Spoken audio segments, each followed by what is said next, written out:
네, 오늘은 에베소 3장 14절에서 15절 말씀을 중심으로 아버지께 기도하기라는 제목으로 함께 하나님의 말씀을 나누도록 하겠습니다. 자, 언젠가 영국 문화원이라는 곳에서 설립 70주년을 맞이해서 102개 나라 4만 명에게 영어 단어 중에 가장 아름다운 단어는 무엇입니까? 라는 조사를 한 적이 있습니다. 자, 그런데 1위가 뭘까요? 네, 예상하셨겠지만 mother, 엄마라는 단어가 가장 아름다운 단어로 뽑혔다는 것입니다. 2위는 패션, 열정이죠. 3위는 스마일, 미소라는 단어이고 4위는 러브, 사랑입니다. 5위는 이터니티, 영원이었습니다. 자, 그런데 이 조사가 70위까지 쭉 설문조사되었는데 놀랍게도 아버지란 단어는요 70위 안에 없더라고요. 똑같은 부모인데 엄마는 1위, 아버지는 없음. 네, 같은 아버지로서 굉장히 슬펐습니다. 자, 한편으로는 어머니하고 아버지에 대한 이미지가 이렇게 다르구나. 그것을 반증해주는 결과였습니다. 제가 개척하기 전까지는 주로 이제 청년과 청소년을 사역했다 보니까 수련회를 가면 항상 저녁 집회를 하잖아요. 자, 그럼 그때 아이들이 은혜를 받고 회개하고 또 이제 마음에 있는 상처를 쏟아내게 되는데 그 마음의 상처를 들여다보면 대부분 부모에 대한 상처, 특히 아버지에 대한 상처가 많더라고요. 특히 이제 아버지들이 괜히 70위 안에 못 드는 게 아니었어요. 다 이유가 있었습니다. 안 믿는 아버지들은 이제 술을 많이 드시고 들어와서 자녀들한테 말로나 행동으로서 실수하는 아버지도 계시고, 믿는 아버지들은 또 너무 엄격하게 신앙을 가지고 자녀들을 대하다 보니까 이 자녀들은 아버지가 무서운 거예요. 그런데 아버지들은 또 그럴 만한 이유가 있었습니다. 자녀들을 먹여 살리다 보니까 자녀들한테 좀 신경을 못 쓰게 되잖아요. 그래서 가끔 관심을 표현하면 자녀들 입장에서는 평상시에는 관심도 없으면서 보면 뭐라고 한다고 이렇게 악순환이 되는 거였습니다. 자, 그런데 저도 아이들을 키우다 보니까 좋은 아버지가 된다는 것이 그게 쉬운 게 결코 아니더라고요. 왜냐하면 이제 가장으로서 경제적인 짐도 무겁잖아요. 책임이 무겁습니다. 얼마나 아버지들이 힘든 삶을 살면 세상에 과로사라는 게 있겠어요. 과로사라는 게 무엇입니까? 일을 너무 많이 해서 죽는 거잖아요. 그러니까 집에 오면 항상 피곤하고 가족들하고 말하기도 힘든 거죠. 모든 아빠들이 좋은 아빠가 되기를 원하는데 결과는 그렇지 못한 것입니다. 자, 그러다 보니까 아버지라는 말이 아름다운 단어 70위 안에도 들어가지 못했는데 저는 그런데 예컨대 이 어머니라는 단어도 언젠가는 1위를 빼앗길 가능성이 굉장히 높다고 봅니다. 왜 그럴까요? 이제 엄마들도 이제 맞벌이를 하고 엄마도 자녀하고 마주하는 대화들이 점점 줄어가잖아요. 아이들도 학원 가기 시작하면 밤늦게 들어오고, 게다가 기사를 보니까 직장을 다니는 70%의 직장인들이 집에 돌아오면 무기력해진다는 것이었습니다. 이건 아빠와 엄마를 떠나서 다 똑같다는 거예요. 집에 오면 그냥 다 내팽개치고 싶은데 자고 싶은데 그럴 수 있어요? 와보면 토끼 같은 자식들이 기다리고 있잖아요. 아이들에게 뭔가 해줘야 되는데 이미 스트레스를 받고 무기력해진 마음을 가지고는 그게 불가능하다는 거죠. 이러면 이제 향후에는 이전보다 더하면 더했지 아이들에게 물리적으로 혹은 정신적으로 부모가 상처 주는 일들이 더 많아질 게 뻔하다는 것입니다. 아닐 것 같으세요? 그래서 저는 이 주일학교가 점점 줄어든다고 하는데 주일학교의 중요성은 점점 더 커진다고 보는 거예요. 아이들이 막 겉으로는 생각 없어 보이고 허허실실거리지만 속으로는 그 안에 누구도 보지 못하는 상처들이 많이 있습니다. 다 있어요. 어른들이 교회에 와서 치유받기를 원하는 것처럼 우리의 자녀들도 또 청년들도 교회만큼은 자신을 헤아려주고 공감해주기를 원한다는 것입니다. 그래서 교회가 자녀들의 이야기에 귀 기울여줄 수 있는 그런 곳이 되어야만 합니다. 자, 여러분, 저희가 에베소서 말씀 전부터 복음이 무엇인지를 계속 나누고 있지만 복음이 아이들에게는 어른들처럼 들어가지는 않아요. 우리도 마찬가지지만 항상 복음이라는 이 사랑이라는 통로를 통하여서 자녀들에게는 복음이 심겨지는 것입니다. 자, 그런데 우리 부모님들을 보면 그럴 때가 많아요. 자녀들이 학교에서 돌아오면은 부모가 아이고 내 새끼 그냥 이렇게 따뜻하게 안아주는 것이 아니라 너 오늘 학교에서 어땠어? 시험은 잘 봤어? 점수는 괜찮아? 이렇게 물어보는 경우가 사실은 더 많아요. 왜 그럴까요? 급하니까. 내가 직장 생활하고 바쁘고 힘은 들지만 아이들한테 관심은 보여야 되는데 제일 중요한 관심이 뭐예요? 이 아이들의 결과물이거든요. 그런 아이들은 메시지를 받는 거예요. 우리 부모님은 내가 점수를 잘 받으면 기뻐하시는구나. 내가 착하게 지내면 좋아하는구나. 신앙이 있는 부모님이라면 부모는 교회 가면 좋아하는구나. 이게 그냥 공식처럼 아이들한테 자리 잡혀 버리는 것입니다. 그렇게 눈치를 보면서 또 부모를 이해하면서 부모의 관심사에 맞게 그게 성적이면 성적을 위해서 신앙이면 신앙을 위해서 그렇게 자녀들이 자라나는 것입니다. 그런데 이게 어긋날 때가 있잖아요. 언제죠? 사춘기죠. 질풍노도의 시기가 몰려옵니다. 그런 부모는요, 애가 변했다고 생각해요. 그런데 변한 게 아니잖아요. 그게 정상이지. 아이들이 부모의 눈높이에 맞추기보다는 부모가 자녀들의 눈높이에 맞출 필요가 분명히 있습니다. 제가 왜 이런 이야기를 드리냐 하면요. 우리는 신앙생활을 하면서 아버지에 대한 이야기를 많이 하거든요. 근데 아버지에 대한, 특별히 육신의 아버지에 대한 이미지가 부정적으로 있는 아이들은요. 하나님을 아버지라고 부르는 것에 있어서 상당한 어려움을 겪는다는 것입니다. 자, 이게 실제로 그래요. 기독교 상담 논문 중에 이제 육신의 아버지에 대한 이미지를 하나님에 대한 표상으로 삼는다는 내용과 논문이 엄청나게 많습니다. 그러니까 나의 아버지가 무서우면 하나님은 그냥 무서운 아버지인 거예요. 아버지가 어렸을 때 나를 많이 때렸으면 하나님은 때리는 하나님이십니다. 자, 여러분들 중에도 이런 분이 계실지는 모르겠는데 성경에서는 하나님을 아버지라고 하는데 이 아버지에 대한 이해가 부족할 때 신앙적으로 어려움을 많이 겪게 되더라는 거예요. 자, 그래서 저는 저 스스로도 두렵지만 여기 있는 부모 세대들이 자녀를 바라볼 때 상당히 두려운 시선으로 바라봐야 된다고 저는 말씀을 드리고 싶어요. 지금 우리가 멀리 가서 선교하고 전도할 때가 아닙니다. 예를 들어서 한국교회가 900만 성도라고 하잖아요. 자, 그런데 실제로는 코로나 이후로는 400만 명이 채 안 될 거라고 이렇게 조사를 내다보고 있습니다. 자, 그렇다면 다음 세대인 우리 아이들이 10년, 20년이 지나면 과연 한국교회가 400만 명을 유지할 수 있을까? 과연 그만큼 우리의 자녀들이 교회에 남아있을까? 한번 여러분들 생각해 보세요. 좀 더 극단적으로 생각해 보면 과연 내가 죽은 뒤에 우리의 자녀가 교회에 다니고 있을까?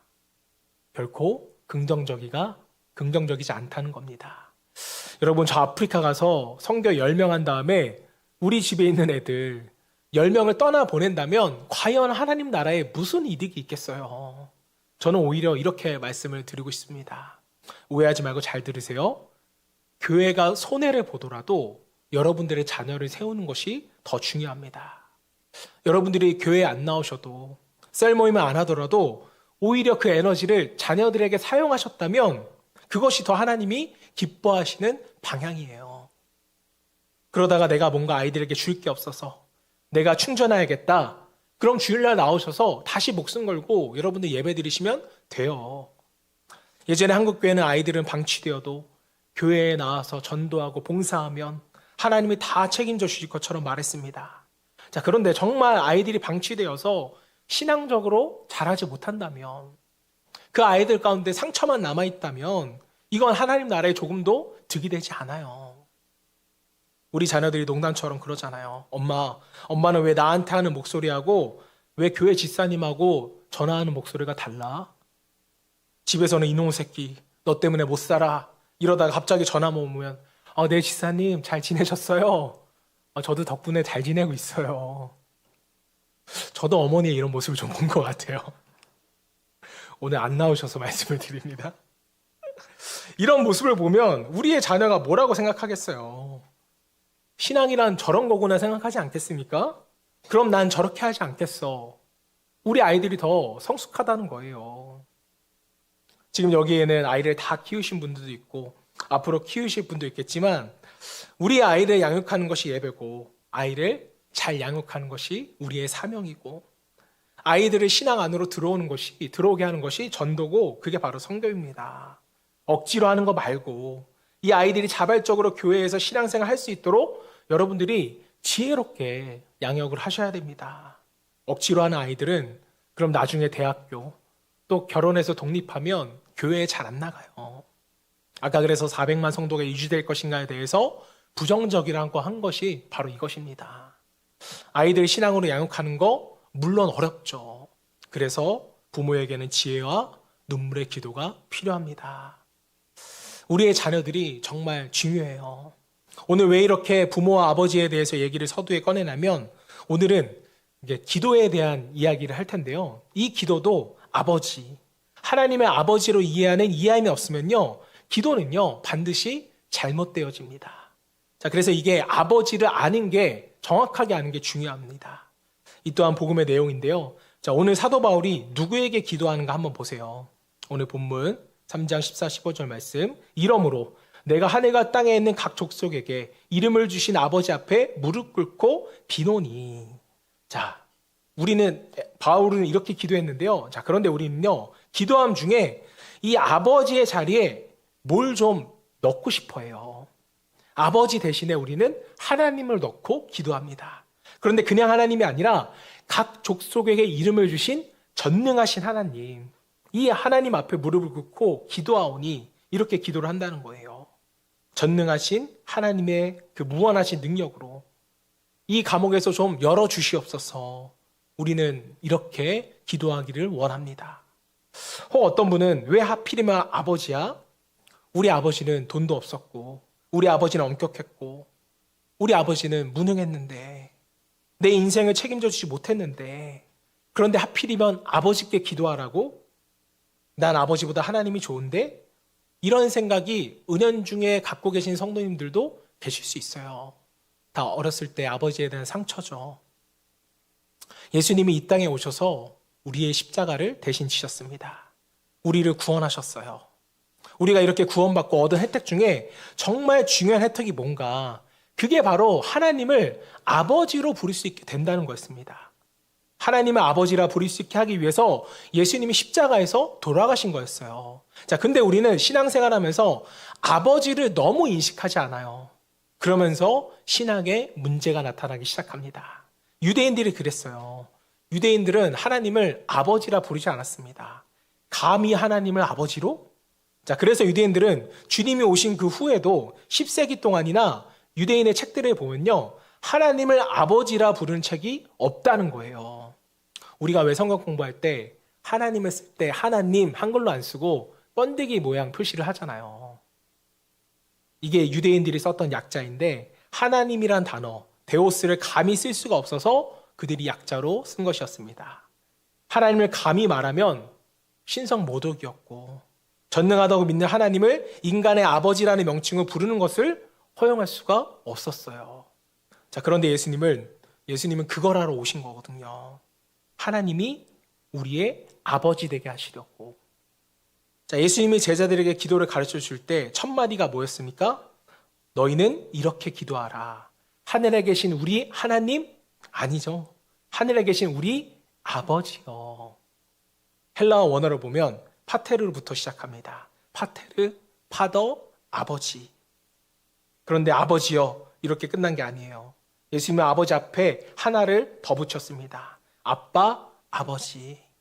아빠라는 게 무슨 표현이에요? 아이들이 아버지를 부르는 호칭이잖아요. 아이들이 아빠를 찾을 때 아버지 어디 계세요? 아버지 이러지 않잖아요. 아빠 어디 계세요? 아빠 저 여기 있어요. 이렇게 부르는데, 자, 예수님이 십자가에 돌아가시면서 우리가 하나님을 부를 때 아빠를 부를 수 있게 하셨다는 겁니다. 그게 로마서 8장 15절 말씀, 복음의 내용인데 읽어볼까요? 15절 함께 읽겠습니다. 시작.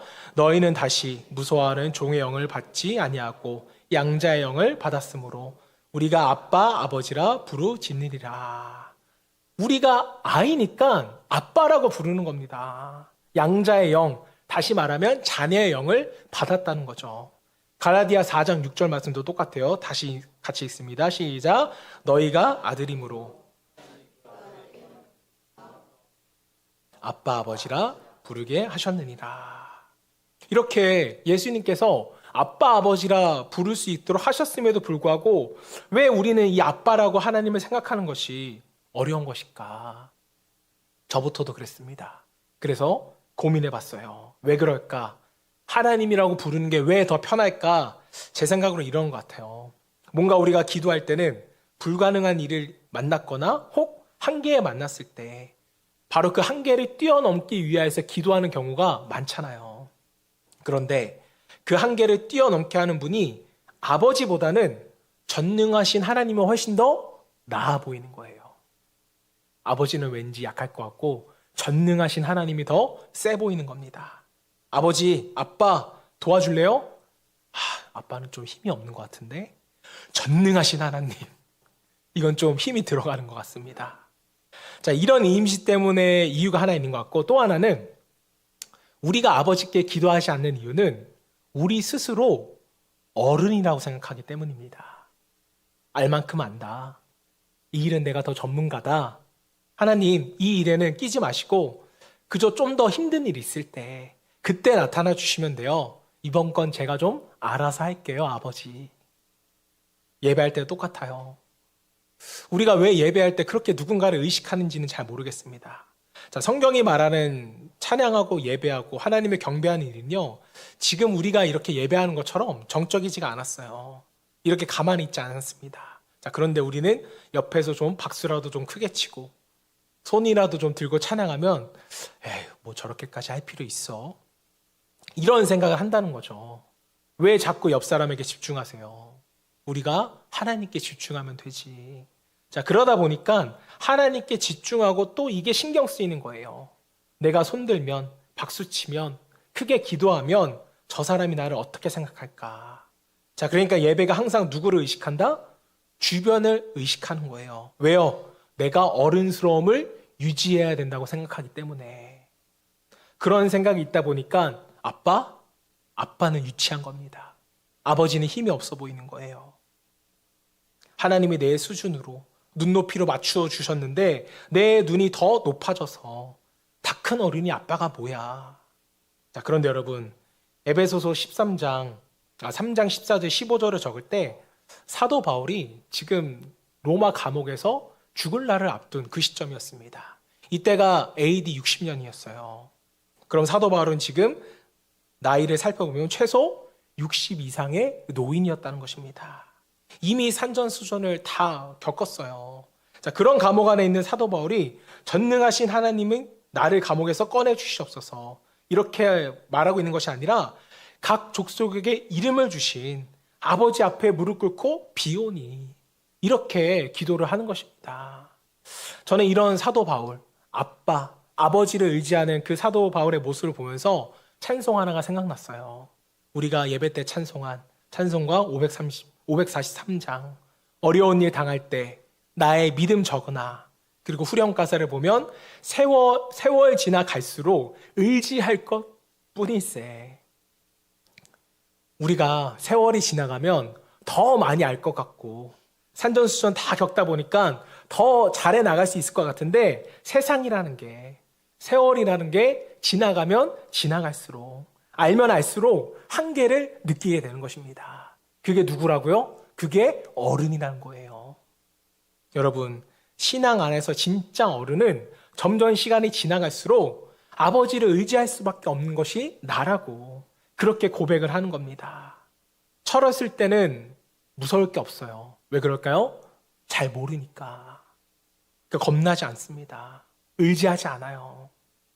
사랑하는 성도 여러분, 하나님은 우리에게 아빠, 아버지, 이런 어린아이 같은 마음을 가지고 예배하기를 원하고 또 여러분이 찬양하기를 원하고 의지하기를 원하고 기도하기를 원하고 계십니다.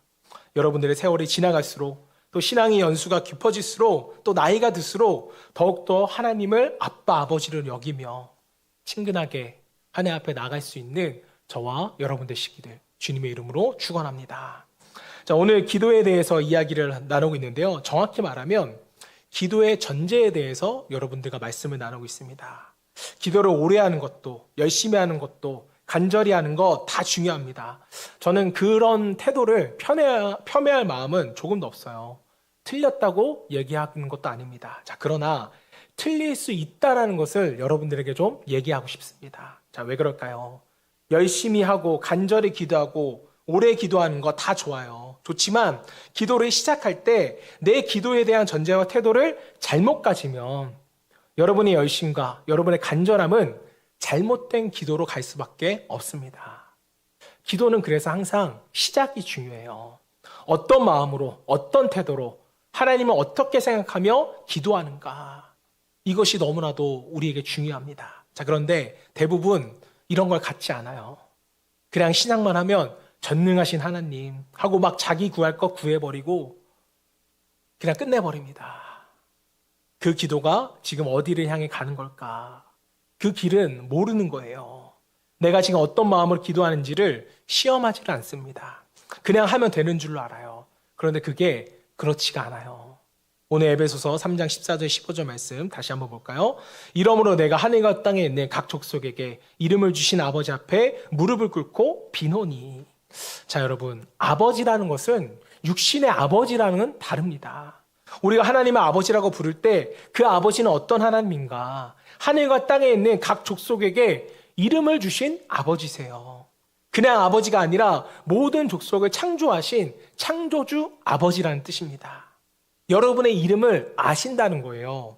자, 여러분, 이름을 안다는 게 임채훈, 이런 이름 석자를 안다는 뜻이 아니라 임채훈이라는 한 사람의 인생을, 그 길을 하나님은 다 아신다는 겁니다. 여러분, 이걸 믿으세요? 하나님이 나를 아신다는 걸 믿으십니까? 자, 이사야 말씀을 보면 이것을 풀어놓은 말씀이 있습니다. 이사야서 40장 26절 말씀. 너희는 눈을 높이 들어 누가 이 모든 것을 창조하였나 보라. 주께서는 수요대로 만상을 이끌어내시고 그들의 모든 이름을 부르시나니 그의 권세가 크고 그의 능력이 강함으로 하나도 빠짐이 없느니라. 다시 얘기하면 뭘까요? 하나님은 모든 만물에 대해서 모르시는 것이 없다. 이게 전제입니다. 하나님은 다 아신다. 그런데 우리의 기도는 어떤 기도를 하는가? 27절 말씀 보세요. 야곱아 어찌하여 내가 말하며 이스라엘아 내가 이르기를 내 길은 여호와께 숨겨졌으며 내 송사는 내 하나님께서 벗어난다 하느냐. 이 이야기를 한마디로 압축하면 모든 만물의 이름을 아시는 하나님 앞에 나갔는데 나갈 때 뭘 전제로 해서 나간다는 거예요? 하나님은 몰라요. 이렇게 우리가 나간다는 겁니다. 하나님은 모든 만물을 아신다고 했는데 우리는 기도할 때 뭐라고 기도해요? 하나님은 나를 몰라요. 그래서 내가 기도하는 거예요. 잘 들으세요, 하나님. 하나님이 나에 대해서 놓치고 있는 게 뭔가 제가 하나하나 말씀드릴게요. 1번, 하나님이 이걸 몰라요. 2번, 하나님은 이걸 몰라요. 아직도 모르시죠? 몰라요. 하나님은 정말 몰라요. 이러한 기도로 우리가 시간을 오래 쓴다는 것이죠. 자, 그러면서 그 오랜 시간을 뭘 하는 시간으로 가져요? 하나님을 설득하는 시간으로 사용합니다. 좀 더 상세하게 하나님께 알리기 위해서 기도하는 열심. 그것은 잘못된 불신앙의 열심입니다. 하나님이 모르실까봐 기도하는 것 자체가 기도가 아니라는 거예요. 우리는 둘 중 하나를 선택해야 됩니다. 하나님은 내 이름을 아시는구나. 하나님은 내 상황을 아시는구나. 그래서 하나님께서는 내 길을 모르신다고, 내 마음의 아픔을 모르신다고 하는 것을 좋아하지 않으시구나. 이것을 인정하고 여러분들이 기도하시던가. 또 하나는 그럼에도 불구하고 하나님은 나를 모른다. 내 상황을 모르신다라고 전제하고 기도한다면 분명한 것은 이것은 기도가 아닌 것입니다. A 목사님, 그래도 그렇게 기도했더니 하나님이 응답하시던데요. 한번 잘 들여다보세요. 그거 여러분들이 이루신 거 아니에요? 정말 하나님이 역사하셔서 그렇게 된 건가요? 하나님의 뜻이 맞냐고요.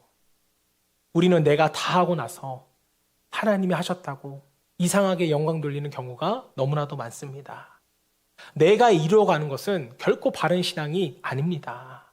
우리가 기도하는 대상은 아버지시고 또 하나님이신데 그분은 이미 우리의 모든 것을 알고 계십니다. 자, 그래서 마태복음 6장 31절 말씀을 여러분들에게 기도할 때마다 이것을 마음에 새기셔야 돼요. 제가 자주 소개하는 말씀인데, 자, 그만큼 기도에 있어서 중요한 전제가 되는 말씀입니다. 마태복음 6장 31절. 자, 그러므로 염려하여 이르기를. 왜 염려가 와요? 하나님은 나의 상황을 모르실 거라고 생각하니까 우리가 염려하는 거죠. 염려하여 이르기를 무엇을 먹을까, 무엇을 마실까, 무엇을 입을까 하지 말라. 하나님이 내 상황을 모를 거라고 염려하지 말라는 겁니다. 32절 말씀. 이는 누가 하는 거예요? 다 이방인들이. 양자의 영이 없는 사람, 하나님을 아버지라 부르지 못하는 사람이 이렇게 기도한다는 것입니다. 구하는 것이라 너희 하나님 아버지께서 이 모든 것이 너희에게 있어야 할 줄을 아시느니라. 여러분, 이것을 전제로 기도하라는 겁니다. 그래서 기도는 두 가지가 있습니다. 첫 번째는 이방인이 하는 기도. 하나님은 모르실 거야 라는 전제로 하는 기도는 이방인의 기도고요. 두 번째는 자녀의 기도가 있어요. 하나님은 나의 모든 것을 다 아십니다. 이것은 여러분 자녀의 기도라는 것입니다. 자, 하나님은 당연히 우리가 후자의 기도를 하기를 원하시죠. 우리가 하나님이 아신다는 것 전제로 기도하지 않고 또 내가 원하는 뜻대로 기도하다 보면요, 결국 내 방식대로 기도할 수밖에 없어요. 왜요? 하나님은 어떻게 하면 좀 더 설득할 수 있을지, 여기에 우리의 관심이 모아지기 때문에 내 뜻대로의 어떤 필요의 방식을 우리가 만들어내더라는 것입니다. 예를 한번 들어볼게요. 실제로 있었던 일입니다. 자, 안양에 가면 갈매산 기도원이라고 전국적으로 유명한 기도원이 하나 있어요. 그런데 한 분이 삶에 문제가 생기면 여기서 철야 기도를 하는 거예요. 30일을 작정을 했습니다. 철야 기도라는 게 뭐예요? 저녁부터 새벽까지 밤새도록 기도하는 거잖아요. 자, 그런데 이분이 20 며칠째 철야 기도하다가 독감에 걸려서 아팠습니다. 그래서 3, 4일만 기도를 더 하면 되는데 기도원을 못 간 거예요. 그럼 독감이 다 나은 다음에 가서 3, 4일 더 기도하면 되잖아요. 그런데 이게 아니라는 겁니다. 어떻게 해야 돼요? 첫날부터 다시 스트레이트로 30일을 다 해야 된다는 거예요. 이렇게 기도를 끝내야 된다는 겁니다. 여러분, 이런 신령한 법을 누가 만들었어요? 27일째 스탑하면 다시 처음부터 30일 다시 해야 된다. 누가 만든 거예요? 기도원 원장님이 만들었을까요? 누군지 모르겠어요. 하지만 이 내용 안에는 기도는 열심히 해야 돼. 하나님한테 잘 보여야 돼. 안 그러면 너 복 안 줘? 이 메시지가 여러분 들어있는 거 아니겠습니까? 유대인들이 딱 이랬어요. 유대인들이 십계명을 받고 하나님의 율법을 받은 다음에 율법의 주석이란 걸 만들었습니다. 그리고 주석의 주석이란 걸 또 만들어요. 그리고 나서 주석의 주석의 주석이라는 걸 또 만듭니다. 왜 이렇게 만들었을까요? 본인이 이해하고 본인이 할 수 있는 데까지 주석을 만든다는 거예요, 사람은. 우리가 우리 나름의 방식을 만들어서 우리 나름의 방식을 행할 수 있을 때 내가 신앙생활을 잘하고 있다는 것, 이렇게 생각하는 것 자체가 잘못된 신앙이라는 것입니다. 자, 성경에서 하나님이 언제 30일 기도하고 멈추면 다시 처음부터 시작하라고 그렇게 말씀하셨어요? 없습니다. 하지 마세요. 하나님이 그렇게 해야지만 기도 응답을 주시는 분이라면 아버지라는 게 뭐고 중심을 본다는 성경 말씀은 뭡니까? 성립이 안 된다는 거죠. 마태복음 7장 11절 말씀 우리 다 같이 한번 읽어볼게요. 시작. 너희가 악한 자라도 좋은 것으로 자식에게 줄 알거든. 하물며 하늘에 계신 너희 아버지께 구하는 자에게 좋은 것으로 주시지 않겠느냐. 자, 말씀을 한번 보세요. 구하는 자에게 구할 것을 주신대요, 하나님이. 여러분들이 구하는 대로 열심히 구하면 여러분들이 구하는 게 온다고요? 아닙니다. 여러분들이 구할 때 아버지는 구하는 것보다 더 좋은 것을 주신다는 거예요. 남의 아버지면 이렇게 안 하죠. 나의 아버지니까 좋은 것을 주신다는 겁니다. 여러분, 2살짜리 아이가 주방에서 칼을 보고 그것을 달라고 하면 줘야 돼요, 안 줘야 돼요? 안 줘야죠. 왜요? 주는 것이 안 좋은 거기 때문에, 위험한 거기 때문에. 대신 정상적인 부모라면 어떻게 해요? 장난감 가게 가서 장난감 칼을 사다 주는 거예요. 장난감 과일을 사주고 장난감 도마를 줘서 안전하게 가지고 노는 방법을 가르쳐 주는 것입니다. 이 아이는 시카를 원할 때보다 더 안전하고 너무 즐거워하겠죠. 아버지가 알아서 자기 자녀에게 좋은 것을 주셨기 때문에. 우리는 주시는 자에게 필요한 것을 달라고 외쳐 부르는 것을 마치 기도라고 오해를 합니다. 자, 러시아의 대문호이면서 기독교인이었던 톨스토이가 악마와 빵이라는 글을 썼습니다. 이 내용이 뭔가 하면 어떤 농부가 이제 곡식을 풍요롭게 만들려고 열심히 농사를 짓다가 배고파서 가져온 빵을 먹으려고 한 거예요. 근데 악마가 그 빵을 먼저 빼앗아 버렸습니다. 자, 배고프면 불평하도록 하기 위해서 이제 유도한 것인데 빵이 없어진 것을 본 농부가 이때 배고파 죽겠네. 왜 빵이 없어? 이렇게 불평을 해야 되는데 이 농부의 반응이 의외였던 거예요. 한 끼 안 먹는다고 죽는 것도 아닌데 나보다 더 배고픈 사람이 가지고 와서 먹었으면 됐지. 이렇게 좋은 마음으로 그 상황을 마무리 짓는 것입니다. 그래서 악마가 이거 안 되겠구나 하고서 두 번째로 악마가 그 집에 하인으로 들어가게 됩니다. 자, 그리고 나서 이 곡식을 씹는 족족 풍년이 되게 하는 거예요. 그때 이 하인의 탈을 쓴 악마가 주인한테 가서 말합니다. 주인님, 곡식이 많이 남았는데 남은 곡식을 가지고 술을 빚으시죠. 이렇게 말한 겁니다. 주인도 그거 좋은 생각이구나. 곡식이 많이 남았으니까 술을 만들자 한 것입니다. 그런데 술은 관상용이 아니잖아요. 술이 많으니까 부어라 마셔라. 그러면서 이 농부의 삶이 쾌락의 삶으로 점점 빠져지게 되는 것입니다. 곡식이라는 것이 없을 때는, 빵이라는 것이 없을 때는 그냥 자기 배를 한 끼 부릴 수 있는 양식의 도구였지만, 자, 곡식이 남으니까 그 남은 것을 가지고 술을 빚고 술이 이 농부의 인생을 쾌락으로 빠지게 했다. 이 이야기의 메시지는 이겁니다.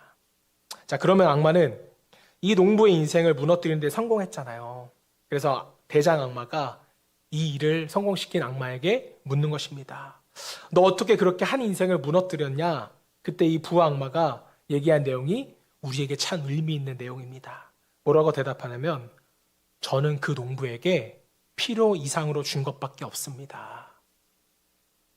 농부는 필요 이상의 것을 가졌을 때 쾌락의 삶으로 빠져들게 된 겁니다. 여러분, 이 이야기를 왜 들려드렸냐면 우리의 기도를 한번 잘 보세요. 많은 기도가 필요 이상의 기도를 구할 때가 우리에게 많다는 것을 우리가 좀 느끼셔야 됩니다. 우리가 항상 기도를 하는 것도 중요하지만 기도하기 전에 우리의 상황을 아시는 하나님이 우리의 아버지시라는 것이 우리 기도의 먼저 전제가 되어야 되고요. 우리가 기도할 때 그 아버지가 우리의 필요를 채워주시는 분이라는 것을 우리가 믿어야 됩니다.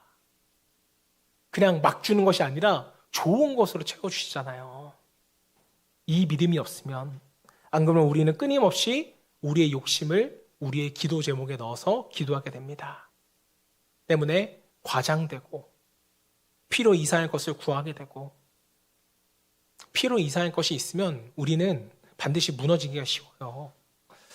잠언 30장 7절 말씀. 내가 두 가지 일을 주께 구하였사오니 내가 죽기 전에 내게 거절하지 마옵소서. 이 잠언의 기도를 한번 보세요. 내가 두 가지를 구하는데 내가 죽기 전에 꼭 이뤄주셔야 됩니다. 하나님, 이게 제 인생의 목표예요. 너무나도 간절한 기도의 내용인데 8절 말씀 보세요.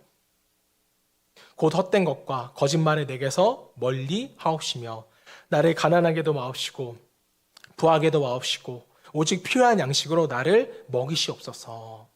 자, 헛된 것과 거짓말을 않게 해주시고 또 두 번째가 뭐예요? 나를 가난하게도 마옵시고 부하지도 마옵소서.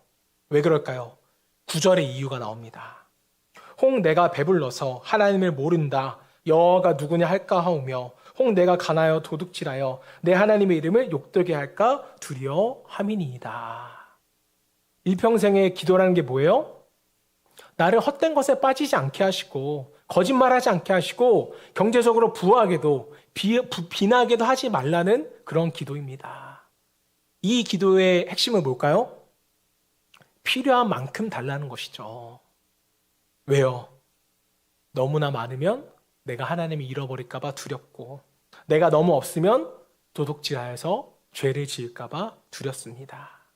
이건데 여러분, 혹시 여러분들 중에 지금 점심 먹기 위해서 도둑질해야 되는 분들 계세요? 네, 없어서 다행입니다. 그렇다면 우리의 기도가 잘못하면 필요 이상의 것을 구할 수 있다는 것을 전제로 겸손함으로 하나님께 나아갈 필요가 우리는 분명 있어요. 저는 신앙이 성숙한 사람, 기도가 성숙한 사람, 그 사람의 신앙을 평가할 수 있는 기준이 있다면 잠언 30장을 그 기준으로 제시할 것 같습니다. 지사님 이렇게 기도하고 계세요? 정말 하나님의 때를 따라 도우시고 우리의 필요를 채우신다는 것을 믿고 필요 이상의 것을 구하지 않으며 겸손하게 하나님을 의지하고 계세요? 이것이 우리의 신앙을 측정할 수 있는 기준이라고 믿습니다. 저 오늘 여러분들이 좀 여러분들의 기도를 바꾸셨으면 좋겠어요. 그러기 위해서는 하나님이 나를 아시는구나, 내 아버지가 되시는 분이라는 전제를 가지고 기도하실 수 있어야 됩니다. 사랑하는 여러분, 하나님은 다 아십니다. 정말 다 아세요. 뭘 다 아실까요? 5가지가 있는데 오늘 다 말씀드리면 여러분들 굉장히 힘드실 것 같아서 돌아오는 금요 기도에 하나님께서 뭘 아시는가, 그 5가지를 말씀드리겠습니다. 사랑하는 성도 여러분, 기도 많이 하세요. 하지만 기도할 때마다 아버지, 천지의 이름을 주신 아버지, 그 아버지가 모든 것을 아시는 아버지라는 것을 여러분이 믿고 그분께 여러분의 것을 쏟아내시기를 바랍니다. 그 기도를 여러분이 훈련하셔야 돼요. 이렇게 말씀드리면 여러분의 마음이 어떤 의문이 들까요? 목사님, 그럼 그렇게 하나님이 다 아시니까 다 알아서 해주신다니까 기도할 필요가 없겠네요? 이런 의문이 든다면 잘못된 질문입니다. 하나님이 다 아시니까 기도할 필요가 없겠네요 라는 그 말은요, 무슨 말이에요? 또 얻어내겠다는 목적이 있는 질문이잖아요. 하나님이 다 아시니까 얻어내려고, 또 알려줄 필요가 없겠네요, 이런 뜻이 들어가 있는 것입니다. 기도는 여러분 너무 식상한 이야기가 될지 모르겠지만 하나님과의 대화예요. 하나님과 교제입니다. 마지막으로 예를 들고 하나만 하고 마치도록 할게요. 여러분들이 만약에 평상시에 연락도 없다가 친구가 한 5, 6년 만에 전화해가지고 만나자고 한 거예요. 그러고서 나의 안부는 묻지도 않고 본론부터 꺼내는 것입니다. 나 돈 좀 빌려줄래? 이거 좀 사주지 않을래? 이렇게 말한다면 여러분 섭섭해요, 안 해요? 솔직히 말씀하세요. 섭섭해요, 안 해요? 섭섭하잖아요. 다시 보고 싶어요, 안 보고 싶어요? 안 보고 싶어요. 근데 우리의 기도가 하나님께 그럴 수 있다라고요. 평상시에는 아무런 교제 없다가 갑자기 와가지고 하나님 이것 좀 주세요 라고 말한다면 부모지만 섭섭할까요, 안 섭섭할까요? 섭섭하겠죠. 하나님은 우리에게 기도를 요구하세요. 그것은 즉 교제와 관계를 요구한다는 것입니다. 사랑하는 성도 여러분, 오늘 설교를 들으시면서 이런 질문이 생길 수 있을 것 같아요. 그래서 목사님 어쩌라는 거죠? 어떻게 기도하라는 거죠? 이런 질문이 분명 생길 수도 있습니다. 자, 그럼 먼저 인간적인 목적 없이 하나님과의 관계를 위해서 기도하시고요. 다음은요, 감사의 기도를 많이 하세요. 하나님은 우리에게 이미 주신 것이 얼마나 많아요. 그것에 대하여 감사하시고요. 마지막으로 자족하시기를 바랍니다. 자족은 제가 매번 말씀드리지만 자족은요, 가진 것에 만족하는 게 아니에요. 인간이 어떻게 가진 걸로 만족하겠어요? 인간은 항상 다다익선인데 자족은 하나님만으로 만족하는 것입니다. 여러분들이 이렇게 기도하실 때 우리는 바른 기도의 방향으로 나아갈 수 있습니다. 저 여러분 모두가 하나님이 기뻐하시는 기도와 관계를 맺기를 주님의 이름으로 축원합니다.